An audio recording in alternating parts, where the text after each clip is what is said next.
Assalamualaikum warahmatullahi wabarakatuh. Salam Om Swastiastu, Namo Buddhaya, salam kebajikan, salam sejahtera untuk kita semua, untuk saudara-saudara para fans pemimpin masa depan YouTube channel.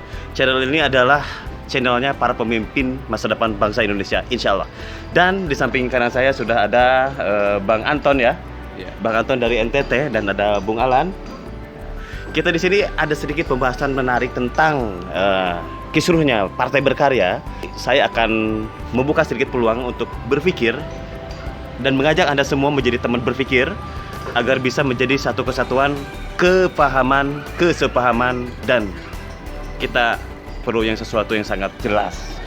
Ada yang ambigu buat saya, Kanda.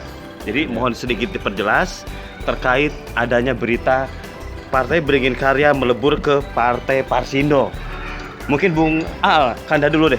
Mungkin saya minta pandangan dulu sedikit Kanda untuk hal itu. Kenapa? Karena ini teman-teman saya di daerah bertanya, wah kita ganti bendera nih dari kuning ke merah katanya. Saya bilang, saya juga bingung. Nah makanya biar saya nggak bingung nih, saya nih yang bingung, bukan teman-teman.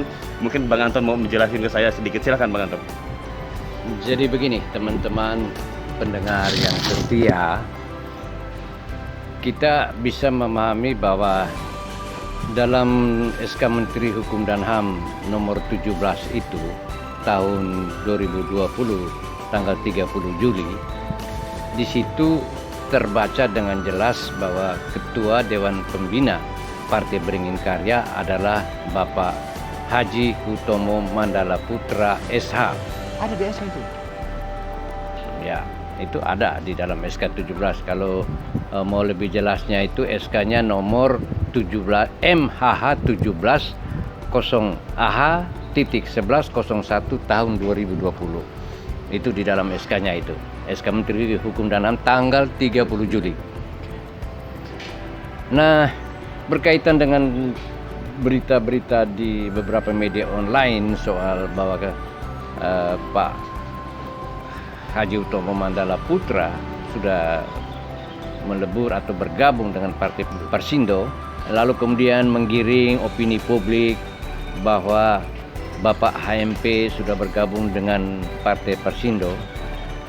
Ini penting bagi kita agar supaya mengetahui bahwa Bapak Haji Hutomo Mandala Putra itu juga adalah seorang organisatoris dan politisi dan sangat memahami tentang kondisi dari sebuah partai politik. Beliau menyadari dan beliau mengetahui bahwa nama beliau ada di dalam SK 17.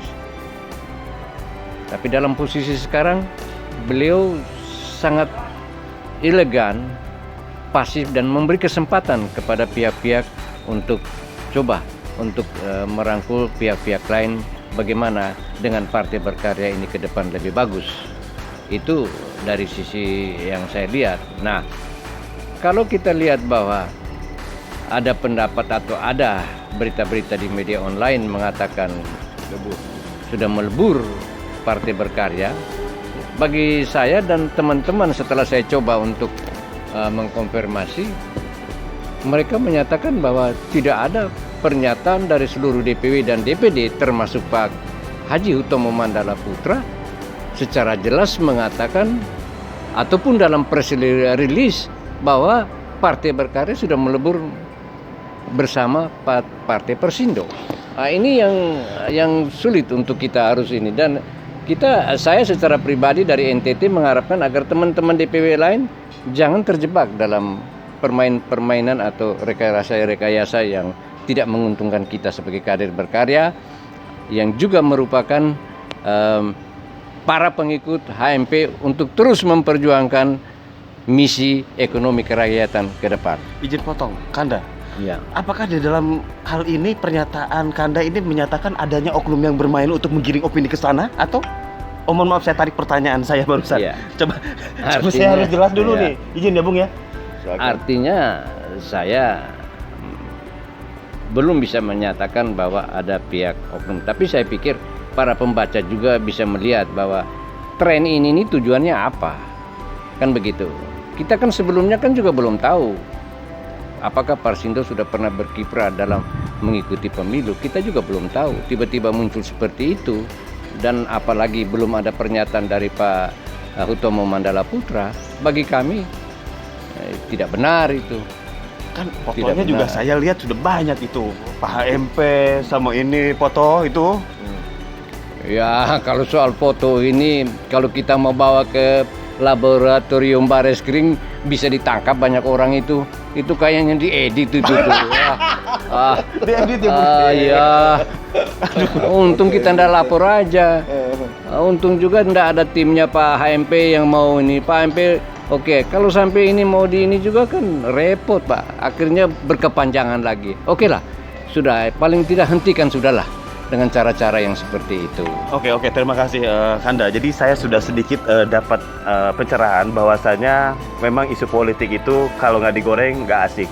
Tapi dengan isu yang berkepanjangan juga ini akan menjadi pemikiran di daerah, menjadi butterfly effect. Nah, saya tidak berharap teman-teman saya bertanya ke saya lagi bagaimana bener nggak tuh katanya kok dari kuning kok tiba-tiba ke merah. Ya. Kenapa nggak ke putih aja Itu. katanya kan Mas Tommy ada di sana. Begini Pak Nah, Arsa. gimana? Ada juga yang bilang gimana itu Antasari kok merah. Saya cuma bilang begini. Sebenarnya hanya 1-2 orang saja yang bisa memahami karakter Pak Ketum kita itu, Pak Hutomo Mandala Putra.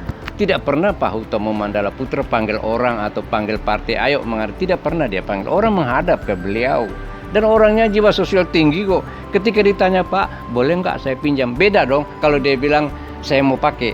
Kalau dipinjam ya nggak lama kemudian diambil lagi. Tapi kalau dikasih untuk pakai ya bisa seterusnya. Jadi kalau beliau mengatakan ya silakan, ya bukan berarti beliau suruh seterusnya di situ. Saya paham. Aneh. Izin Kanda, ini ada Bung Alan nih. Bung Alan ini adalah salah satu orang yang memang bisa dikatakan dimanapun ada nih. Kenapa? Saya curiga nih Bung Alan ini ditugasin memang mengawal semua sisi ya. Ini aku harus tanya ke Bung Alan soalnya gimana Bung Alan dengan ada isu komennya gimana? Silakan. Kalau saya secara pribadi sih, saya tidak bisa berkomentar. Kalau saya berkomentar kalau itu substansi, jadi saya kembalikan aja kepada pemilik-pemilik suara yang ada di daerah, para DPW dan para ketua DPW dan semua pengurusnya yang di bawah. Karena pemilik suara adalah mereka. Jadi kami tidak punya hak dan saya tidak bisa berkomentar panjang lebar. Terlalu substansi kalau saya ngomong. Iya, orang teriak, ya dia banggain, dia bela-belain, dia bosnya pasti dia mati juga dia bela. Kan begitu ya. Jadi tidak enak saya berkomentar. Oke. Iya, terima kasih Pak. Oke, terima kasih dan saya sedikit ini sudah ya cukup ya Kanda, saya sudah tenang dan saya sudah mata saya sudah terbuka lebar, bahkan nanti ada foto pun saya akan zoom editan apa enggak. Luar Jadi biasa. intinya buat teman-teman di daerah silakan Anda menentukan bagaimana masa depan Anda sendiri, dan jika memang kita masih satu komando, instruksi itu akan ada. Tapi sepertinya tidak hari ini dan tidak merupakan instruksi yang mengada-ngada. Ya, begitu ya. Ya. Saya jadi bingung ngomongnya ini, aduh. Ya. Tapi memang saya harus luruskan di sini. Dan sebagai penutup wawancara kali ini kita akan saksikan video berikut ini.